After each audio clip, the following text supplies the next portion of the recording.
Hello friends, welcome back to my channel Earth Mom Dehradun. मैं हूं ज्योति और वेलकम है आप सभी का मेरे चैनल पे।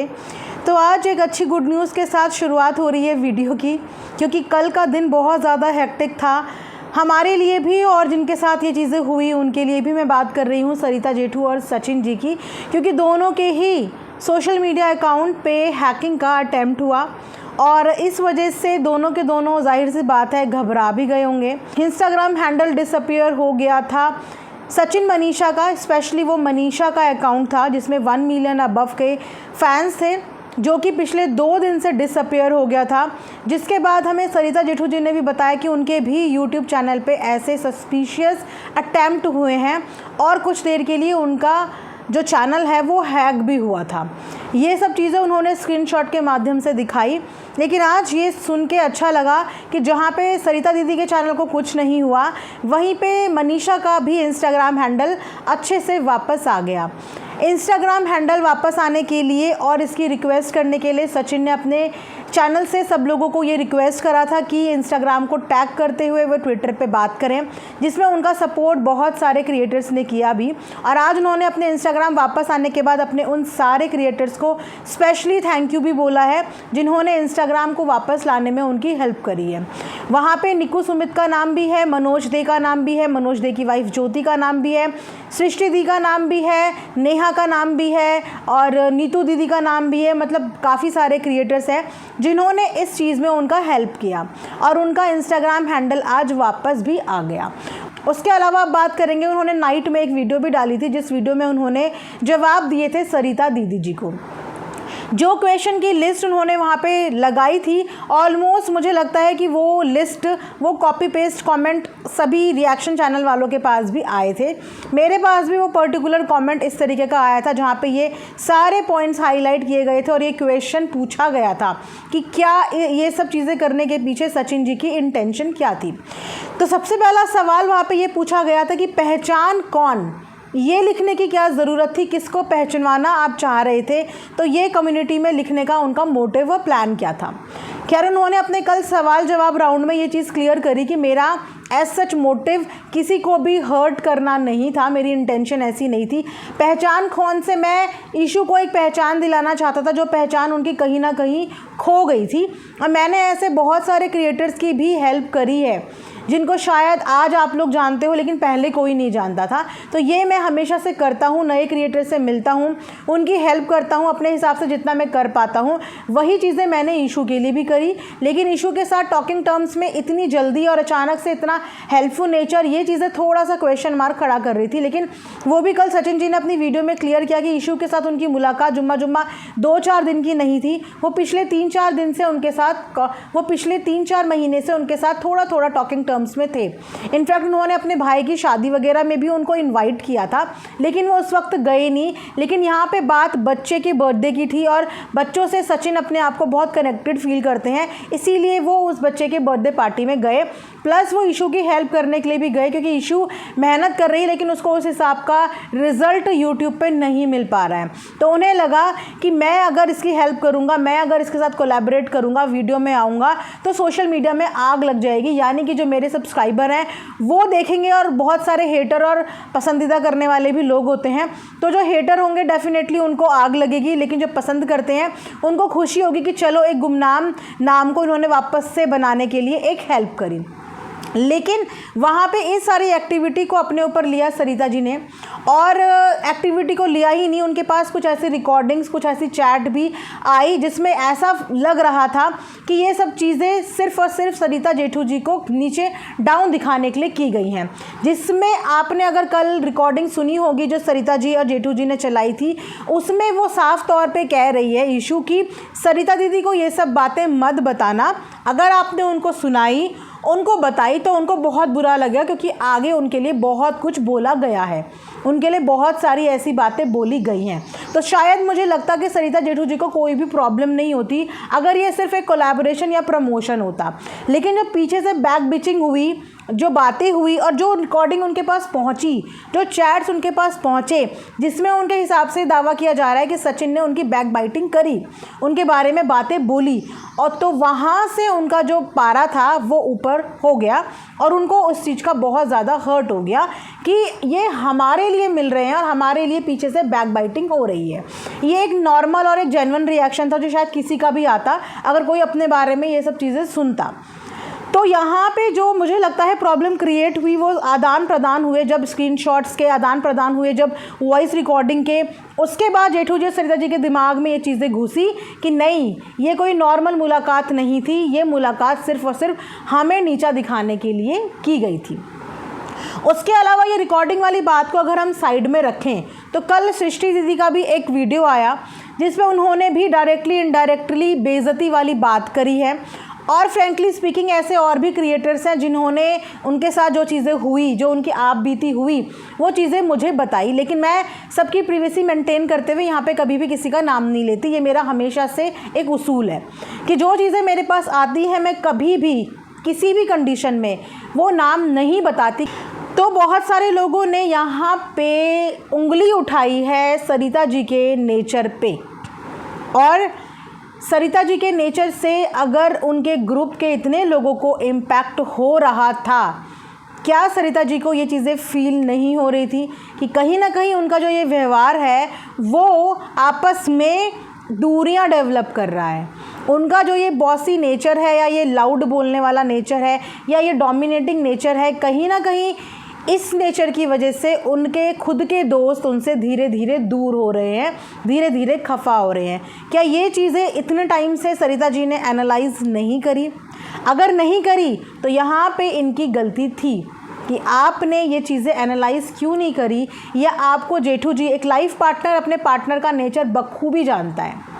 हम अपने के साथ कुछ भी बोलें उन्हें शायद बुरा नहीं लगता, लेकिन जिन्हें हम दोस्त बोलते हैं ना, उनको भी हमारी बातें समटाइम्स इतनी बुरी लग जाती हैं। तो वहाँ पे अगर सरिता जी के नेचर की वजह से प्रॉब्लम्स होनी शुरू हो गई थी आपस में, तो जेठू जी को सरिता जी को ये एहसास दिलाना चाहिए था और अपने इस नेचर पे, इस रूडनेस पे थोड़ा सा काम करना चाहिए था कि आखिर ऐसी कौन सी बातें हो रही हैं जो आपके अदर ग्रुप मेंबर्स को बुरी लग रही हैं।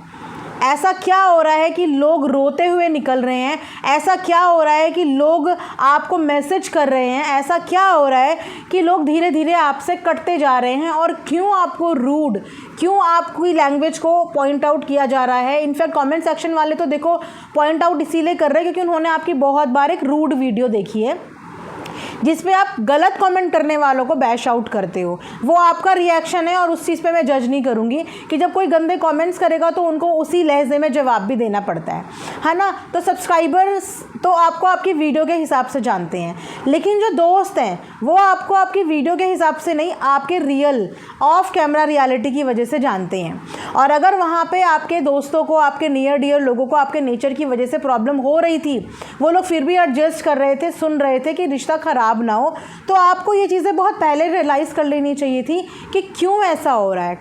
उसके बाद एक और चीज़ जो मुझे सरिता जी के अंदर अच्छी नहीं लगी वो ये कि जब आपस में किसी दो जनों की नहीं बनती है तो उसमें किसी तीसरे को इन्वॉल्व नहीं करना चाहिए। आप दोनों बैठ के इस चीज़ को सॉल्व कर सकते थे, लेकिन अब ये बात दो अलग अलग टीम में डिवाइड हो गई है। और टीम में डिवाइड होने की वजह से आप दोनों तो अलग थे ही, लेकिन बाकी के टीम के लोग भी, आपके ग्रुप के लोग भी डिवाइड हो गए हैं क्योंकि उन्हें समझ में नहीं आ रहा है कि वो आखिर में किसको सपोर्ट करें, किसका साथ दें। कुछ लोग ऐसे भी हैं जो दोनों से इक्वली प्यार करते हैं, जो दोनों का साथ चाहते हैं, दोनों के साथ रहना चाहते हैं, लेकिन आज वो भी इस कश्मकश में फंस गए हैं कि वो किसको सपोर्ट करें और किसको नहीं करें।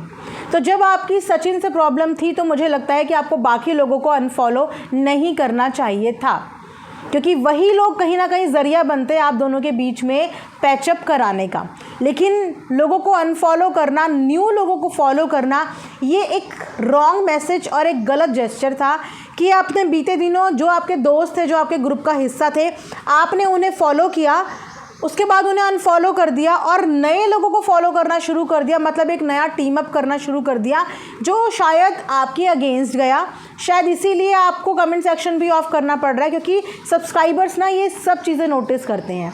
ये जो ऑडियंस है, हमें लगता है कि हम जितना बोल रहे हैं ऑडियंस सिर्फ उतना सुनेगी, नहीं, हम जितना बोल रहे हैं ऑडियंस वो तो सुनती ही है, लेकिन उसके अलावा ऑडियंस की नज़र दाएं बाएं ऊपर नीचे हर उस जगह रहती है जहाँ पे वो आपकी हर एक एक्टिविटी को नोटिस करती है और उन एक्टिविटी की वजह से आपके बारे में एक धारणा सेट कर लेती है। तो अपने खास दोस्तों को अनफॉलो करने के बाद नए लोगों को जब आपने फॉलो किया तो ऑडियंस के पास भी यही मैसेज आया कि आप भी एक नया टीम अप करने की कोशिश कर रहे हैं सामने वाले को गिराने के लिए, कि अगर उसने ऐसा किया है तो अब मैं भी उन लोगों से बात करूंगी जिनकी शायद सचिन से प्रॉब्लम है। तो यहाँ पे सचिन और आपके अंदर कोई भी फ़र्क नहीं रह गया, उसने जो किया फिर कहीं ना कहीं आपने भी वो कर दिया। उसके अलावा कुछ ऐसी बातें भी सामने आई हैं, कुछ ऐसा भी बताया गया है कि जहाँ पे अगर आपकी किसी से नहीं बनती है तो आप उसको साफ मना कर देते हो ग्रुप के बाकी लोगों से भी कि इसको फिर किसी भी फंक्शन में इनविटेशन नहीं देना है। मतलब अगर आपके साथ नहीं निभर पा रही है तो आप उसको सब जगह से बॉयकॉट करवा देते हैं कि किसी के फंक्शन में वो नहीं आना चाहिए, जो उससे कांटेक्ट करेगा वो मेरे से नहीं करना चाहिए। ये अभी सिर्फ सचिन का मैटर सामने आया है और यहाँ पे आपने खुल के ये बात बोली है कि जो सचिन से बात करेगा वो मुझसे ना करे। ये चॉइस है, प्रेशर नहीं दिया आपने, लेकिन आपने कंडीशन लगा दी और पता चला है कि ऐसी कंडीशन भी ऑफ कैमरा आप पहले भी काफ़ी क्रिएटर्स के लिए लगा चुके हो, जहाँ पे आपने ये बोला है, ये कंडीशन दी है कि अगर मेरे साथ नहीं बन रही है, मैं इनवाइट नहीं करूँगी तो फिर इसको बॉयकॉट करना पड़ेगा। बहुत हैरानी हुई मुझे ये बात सुन के जब सचिन जी ने अपनी वीडियो में बताया कि इशू को तो ब्रांड प्रमोट तक नहीं कर पा रहे थे जस्ट बिकॉज ब्रांड को स्ट्रिक्टली ये बोला गया था कि अगर इशू के साथ कोलैब किया जाएगा तो मैं ये कोलैबोरेशन नहीं करूँगी। तो ये मुझे बिल्कुल भी अच्छा नहीं लगा, बिल्कुल भी ठीक नहीं लगा कि अगर हमारी किसी से नहीं बनती है तो हम उससे दूरियां बना लेते हैं। हम कभी ये नहीं चाहते कि उसका इतना नुकसान हम कर लें या इस हद तक हम दुश्मनी निभा लें कि उसको गिराने के लिए फिर हम कुछ भी करें।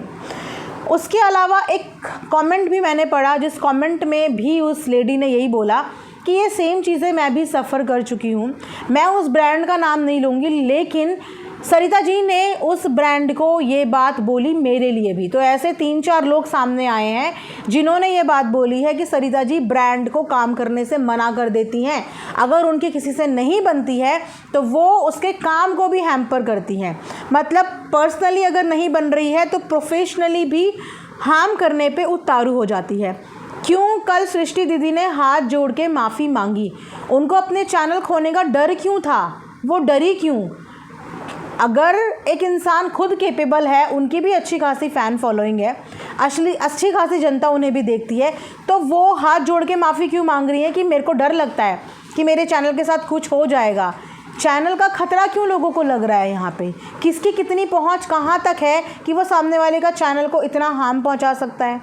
एक तरफ एक जना कहता है कि मैं बहुत सीधा साधा हूँ, मेरा इन सब चीज़ों से कोई लेना देना नहीं है, तो किसकी इतनी पहुँच है कि वो दूसरे के चैनल को ख़त्म करवा सकता है? और क्या इस वजह से सिर्फ क्रिएटर डरते हैं, कुछ बोलते नहीं हैं? क्यों आखिर सृष्टि जो है वो रोते हुए बाहर आई थी? क्यों उनके हस्बैंड का इंसल्ट हुआ था? इनडायरेक्टली वो क्या बोलना चाह रही थी? क्योंकि समझने वालों के लिए इशारा काफ़ी होता है, वो लोग उनकी वीडियो से बहुत कुछ समझें। वो अलग बात है कि वो इस कंट्रोवर्सी में खुल के चीज़ें नहीं बता पा रही हैं, लेकिन क्यों आपके ग्रुप के लोगों को आपके द्वारा इंसल्ट किया गया? क्यों आपने अपने फ्रेंड्स के साथ ऐसा किया? और अगर आपने किसी को अपने घर बुलाया तो फिर आपने उसका अपमान क्यों किया? हो सकता है आपकी मेहमान नवाजी में कोई कमी ना हो, आपने बेस्ट खाना, बेस्ट एकोमोडेशन, सब कुछ बेस्ट दिया हो, लेकिन अगर आपका व्यवहार ऐसा हो गया तो आपने जो इतनी मेहनत से इतना खर्चा करके सबको अच्छा फील कराने के लिए चीज़ें करी थी वो सब मिट्टी में मिल गई जस्ट बिकॉज आपने मिसबिहेव कर दिया अपने गेस्ट के साथ। तो अभी तक सचिन सामने थे, लेकिन अभी तक 2-4 लोग और सामने आए हैं जिनकी आप बीती है कि आपने उनका इंसल्ट किया है। तो अगर सच में ऐसा आपकी तरफ से हो रहा है तो मुझे लगता है इट्स हाई टाइम कि आप अपना नेचर थोड़ा सा चेंज करें। हमेशा हमारा को नेचुरल दिखने की ज़रूरत नहीं होती। ये पब्लिक प्लेटफॉर्म है और हमें हर इंसान के हिसाब से बोलना पड़ता है। हम ये बार बार एक्सक्यूज़ नहीं दे सकते कि मेरा ये नेचर ही है। हर किसी का नेचर रूड होता है। हम घर में एक अलग व्यवहार करते हैं, मम्मी के साथ एक अलग व्यवहार करते हैं, लेकिन सास के साथ हमारा एक अलग व्यवहार होता है। अगर हम अपनी सास को भी बोले कि नहीं मैं तो अपनी मम्मी के साथ ऐसे ही बात करती थी, मैं आपके साथ भी ऐसे ही बात करूँगी, तो क्या सास वो चीज़ें एडजस्ट करेंगी? ऐसे ही होता है कि हर इंसान हमारी हर नेचर को एडजस्ट करे, ये ज़रूरी नहीं होता। तो हमें अपना नेचर, अपना टोन, अपना तरीका भी पर्सन टू पर्सन चेंज करना पड़ता है। मान लो कल को आप एक बड़े प्लेटफॉर्म पे जाते हो, आप मिलते हो 20-22 मिलियन फॉलोवर के किसी क्रिएटर से, तो क्या उससे बात करते हुए भी आपका लहजा ऐसा होगा? नहीं होगा ना, ये बट ऑब्वियस है कि नहीं होगा। तो दोस्तों को भी थोड़ी सी रिस्पेक्ट देनी चाहिए और चीज़ें कुरेदनी चाहिए। थोड़ा सा इस चीज़ पे ध्यान दो कि ऐसे क्या रीज़न्स हुए कि सचिन जो आप लोगों की इतनी रिस्पेक्ट करते थे, सचिन जो आज भी जेठू भैया की रिस्पेक्ट कर रहे हैं दिल से, उनके दिल में ऐसी क्या बात चुभ गई आप लोगों की कि वो यहाँ तक पहुँच गए कि वो इशू से मिल गए? वरना अगर आपका लिहाज नहीं होता तो शायद वो इशू से बहुत पहले मिल चुके होते। कहीं ना कहीं आप लोगों का लिहाज था, आप लोगों की रिस्पेक्ट थी, वो इतने टाइम पे नहीं मिले, लेकिन अब मिले। तो ऐसी बगावत पे इंसान क्यों आया और क्यों आपने अपने नेचर को उसी समय कंट्रोल नहीं कर लिया? तो थोड़ा सा मुझे लगता है कि सेल्फ रियलाइजेशन भी चीज़ों को लेके होना चाहिए। ऐसा नहीं होता कि हम बिल्कुल 100% सही होते हैं, जैसे कि सचिन 100% सही नहीं है, वो भी कुछ जगह पे गलत हैं। जिस जगह पे वो गलत है मैंने कल की वीडियो में बताया, लेकिन कुछ ना कुछ गलतियाँ तो आपकी भी हुई हैं। तो मुझे लगता है कि दोनों को अपनी अपनी गलती ना यहाँ पर रियलाइज़ करनी पड़ेंगी कि हमने कहाँ पर क्या गलती कर दी कि हमने एक इतना स्ट्रॉन्ग ग्रुप आज टुकड़ों टुकड़ों में बिखरा दिया। और फिर एक नया ग्रुप क्रिएट करने के लिए हम लोग नए लोगों से मीटअप कर रहे हैं, नए लोगों को फॉलो कर रहे हैं और पुराने लोगों को अनफॉलो कर रहे हैं। तो ये चीज़ें आपके अगेंस्ट जा रही हैं क्योंकि ऑडियंस इन चीज़ों पे ध्यान दे रही है कि अब दुश्मन का दुश्मन दोस्त होता है। वो चीज़ें यहाँ पे चल रही हैं अब धीरे धीरे कि इसको अनफॉलो, उसको अनफॉलो, उसको अनफॉलो, और जो इन लोगों को फॉलो नहीं करते हैं उन लोगों को फॉलो। तो ये चीज़ें ना करें। ऑडियंस इन्हीं चीज़ों की वजह से कहीं ना कहीं आपसे नाराज़ है और यहाँ पे अब आपको थोड़ा सा अपने नेचर पे काम करना पड़ेगा, क्योंकि एक ठोकर ही काफ़ी होती है संभलने के लिए। और आपके लिए शायद ये एक ठोकर है कि आपके नेचर से लोगों को तकलीफ़ और प्रॉब्लम हो रही है। आपका लाउड बोलना या आपका अपफ्रंट होके बोलना, मुंह पे आके कुछ भी बोलना, कुछ लोग समझ सकते हैं लेकिन कुछ लोगों को बुरा लग सकता है। कुछ लोग इतनी सी चीज़ को भी पकड़ के माइंड कर सकते हैं और कुछ लोग बहुत सारी चीज़ों को भी पकड़ के माइंड नहीं कर सकते। 10 लोग उस चीज़ को समझने वाले भी होते हैं तो 10 लोग उस चीज़ को गलत बोलने वाले भी होते हैं। तो इसीलिए जब भी हम सोशल प्लेटफॉर्म पे, पब्लिक प्लेटफॉर्म पे समाज के बीच में कोई चीज़ करते हैं तो हमें हमेशा ये ध्यान रखना पड़ता है कि हमारे इस बोलने का सामने वाले पे कोई इम्पैक्ट तो नहीं पड़ेगा। क्या वो सामने ही हंस रहा है लेकिन क्या उसको अंदर से पिंच तो नहीं हो रहा है? हमने तो एक बात बोल दी कि मेरा तो यही नेचर है, मैं ऐसी बात करूँगी, लेकिन अगर सामने वाला बंदा भी आपसे अपने नेचर में बात करे जो वो अपने घर में करता होगा, अपनी बीवी से, अपनी माँ से करता होगा, तो शायद आप भी वो नेचर जो है डाइजेस्ट नहीं कर पाओगे अपने लिए। क्योंकि हम बोलेंगे मेरा तो यही नेचर है, मैं तो तुझसे ऐसे ही बात करूँगी, लेकिन आप भी अपने लिए वो डाइजेस्ट नहीं कर पाओगे। तो थोड़ा सा मुझे लगता है कि ये किसी चीज़ का प्रॉब्लम नहीं हुआ, ये प्रॉब्लम सिर्फ हुआ तो सिर्फ ये हुआ थोड़ा सा नेचर, बिहेवियर, इस चीज़ की वजह से छोटी छोटी चीज़ें जो दिल में रोकते गए, एडजस्ट करते गए और एडजस्ट करते करते वो फट गया। और जब वो फट गया तो आज की डेट में दुश्मन दोस्त बन रहे हैं और जो दोस्त हैं वो दुश्मन बन के अनफॉलो हो रहे हैं। तो यहाँ पे आप लोग बहुत मैच्योर हो, समझदार हो, ठंडे दिमाग से अपनी अपनी गलती को फाइंड करो, अपना सेल्फ रियलाइजेशन करो कि हमारे से कहाँ पे कमी रह गई। और सचिन भैया ये बोले हमसे कहाँ पे कमी रह गई, क्योंकि कमी तो दोनों से रही है। मैं किसी एक को पूरा कंप्लीट गलत नहीं बोलूँगी, कमी दोनों से रही है और उस कमी को फाइंड आउट करो। उसके बाद देखो सोल्यूशन बिल्कुल आपके सामने होगा, बिल्कुल आपके सामने होगा। और इस ऑडियंस का विश्वास गेन करने का एक ही तरीका होता है कि अपने हर एक्शन पे ध्यान दो कि अगर हम ये चीज़ कर रहे हैं तो इसका इम्पैक्ट क्या पड़ेगा ऑडियंस पे, क्योंकि अल्टीमेटली आप लोग काम इस ऑडियंस के लिए ही कर रहे हो। इनके बिना आप कुछ भी नहीं हो, तो इनको इम्प्रेस करो। एक दूसरे को इम्प्रेस करने से कुछ नहीं होता, अपनी ऑडियंस को इम्प्रेस करो, अपनी ऑडियंस का विश्वास हासिल करो।